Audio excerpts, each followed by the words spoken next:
the new Ford GT. We'd driven it. About bloody time too. It almost a year since it won its class at Le Mans, and several weeks since Matt LeBlanc drove it on the TV show. But we got a lot to get through, so let's press on. The basics you're probably familiar with, but let's go for a brief recap because there's a reason the controversial V6 is the right engine for this car. And that because the Ford GT is all about packaging and aerodynamics and driving behavior at a chassis car, not an engine car. Firstly, as road and race versions were developed in parallel, aero was critical. As Jamal Hamidi, the chief engineer of Ford Performance, puts it, "We wanted downforce, but it had to be efficient downforce. We didn't want to pay high drag penalties. And that's why we migrated to a fixed seating position, because that really allowed us to shrink the greenhouse and lower the frontal area.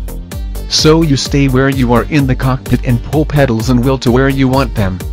The compact longitudinal V6 is shoved up against the carbon tub bulkhead, and the turbos that force its induction are further out under the massive aero channels. The intercoolers for the turbos are further out still, in the Podracer outriggers. Now, if the GT had used a V8 it would have taken up more space in the GTWOULD and have been able to make so much use of aero, plus it would have weighed more. How much aero? How much downforce?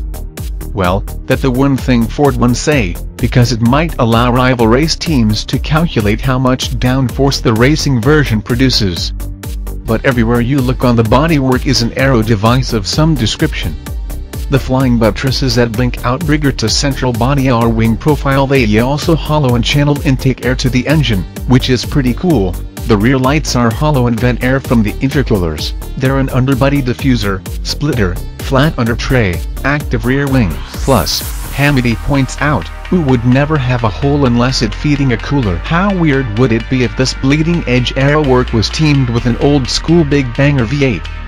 So it in all aluminum, dry sump 3497 cc's V6 that develops 647 bhp at 6250 rpms and 550 pounds-ft at 5900 rpms and pushes all that to the rear wheels via a 7-speed twin-clutch gearbox.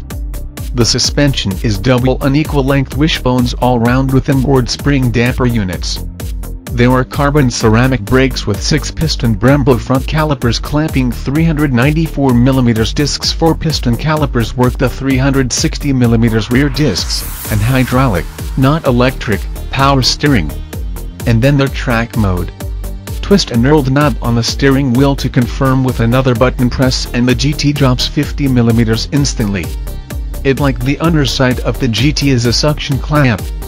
All told it has a dry weight of 1,385 kilograms.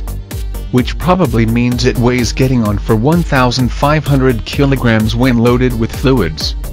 So not much lighter than an Audi R8 V10 Plus, while a McLaren 675 LT has a dry weight of 1,230 kilograms. Thanks for watching. Click the like button and subscribe to my channel for more videos.